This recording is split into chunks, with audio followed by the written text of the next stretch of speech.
शाही कुल में प्रकट हुए थे सदन जी, तो उन्होंने पंडिताई का काम श्रेष्ठ नहीं समझा। स्वधर्मो निधनो श्रेया परधर्मो भयावहा। वो अपना धर्म का, ऐसे ज्ञानी महात्मा थे कि बड़े बड़े संत उनसे सत्संग करने जाते थे, और ऐसी निष्ठा थी कि विचलित नहीं हुए, हाथ कटवाले विचलित नहीं हुए। जा रहे थे जगन्नाथ जी के दर्शन करने, तो संयम से चलने वाले पुरुषों के चेहरों में आकर्षण ही होता है। भिक्षा के लिए तो एक माता ने देखा तो आकर्षित हो गई, उसने कहा यही पा लीजिए भिक्षा। संत हृदय पा लिया। तो आप कहां जा रहे हैं? जगन्नाथ जी के दर्शन। तो अब तो शाम होने वाली, यहीं रुक जाइए, कल चले जाना। बड़ा भाव देखा, रुक गए। वो रात्रि में उनके पास आई, गलत भावना प्रकट की, तो कहा कि तुमको तो ऐसा सोचना भी नहीं चाहिए, तुम्हारे तो पति विराजमान है। तो उसको लगा कि इनका आशय कहने का है कि तुम्हारे तो पति, अगर पति ना होते तो काम अग्नि ऐसी होती, बुद्धि भ्रष्ट कर देती। आई और कहा तो पति को राधे राधे कर दिया, तो अब ऐसा तूने कैसे सोच लिया? तेरी ऐसी भावना? बोले अब ज्यादा हमारे सामने बाबागिरी नहीं, अब हम जो कहें वही कहो, नहीं तो हम जब पति को मार सकती है तो तुम्हें भी पूरी जनता से मरवा सकती है।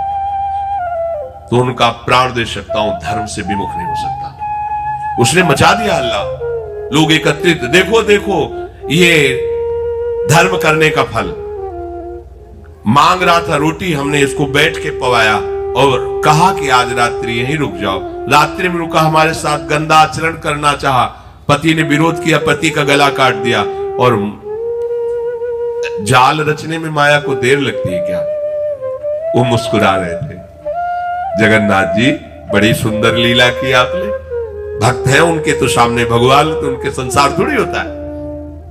भक्त केवल भगवान को देखता है, उनकी लीला है जैसा।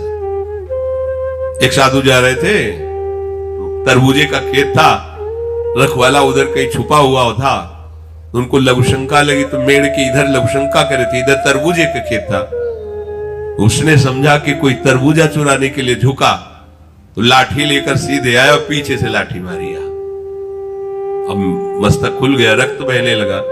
जब वो घूमे तो देखा कंठी तिलक महात्मा। तो कहा अरे महाराज, हमने समझा गांव का कोई चोर है तरबूज चुराने के लिए।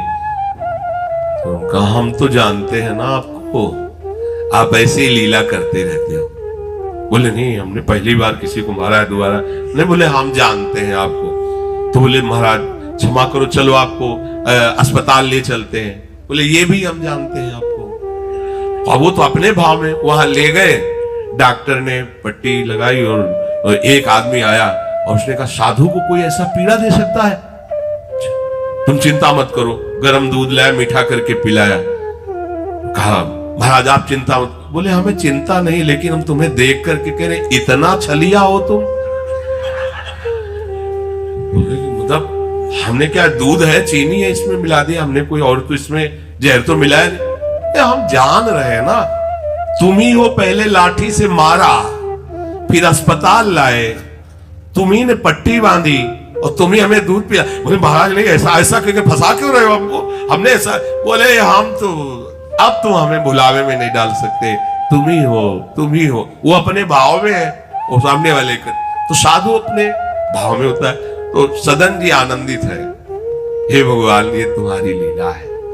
राजा के पास सुबह पेश किया गया उनको बांधकर। उनसे पूछा तुमने अपराध किया? तो उनका ऐसा नहीं। बोले ये आपके, तो बोले जो कह रही है इसमें भी भगवान की कृपा है। और वो इस बात को समझ नहीं पाए। एक बार उन्होंने कह दिया ऐसा नहीं, पर जब दोबारा ये तो सत्य कह रही, तो उनका ये भी भगवान की इच्छा होगी, इसमें भी भगवान की कृपा है। तो बोले इनके दोनों हाथ काट दिए जाए। साधु है, प्राण दंड तो नहीं, इतने हाथ काट दिए, छोड़ दिया जगन्नाथ जी के सामने। आप प्रभु हाथ तो वही ले लिए थे, ले जोड़ के प्रणाम करते आपको। अब आप तो सब जान ही रहे, अपराध नहीं, इसलिए देखो हृदय आनंदी थे, इतने कष्ट। और ये भी ऐसे हाथ जोड़ने को किया, नवीन हाथ जागृत हो गए। और भगवान प्रसन्न होकर के, भगवान जब बातचीत करते हैं तो यही बातचीत अपने से होने लगे, तो आप नहीं सुन पाएंगे, जिससे होगी वही सुन पाए। भगवान ने कहा तुम्हारा हमारे पर तनिक भी रोष नहीं आया कि बिना किसी गलती के तुम्हारे ऊपर आरोप और ये दंड। बोले प्रभु हर चेष्टा में मुझे आपका प्यार दिखाई देता है। तो वो करके इतने बड़े महात्मा है कि जहां भयभीत हो जाएंगे भैया वो ऐसे तो हम धर्म से चलते हैं, पर अब सब जान जाएंगे, दंड मिलेगा, इससे अच्छा चल भैया जैसा थे। नहीं, प्राण चले जाएंगे धर्म।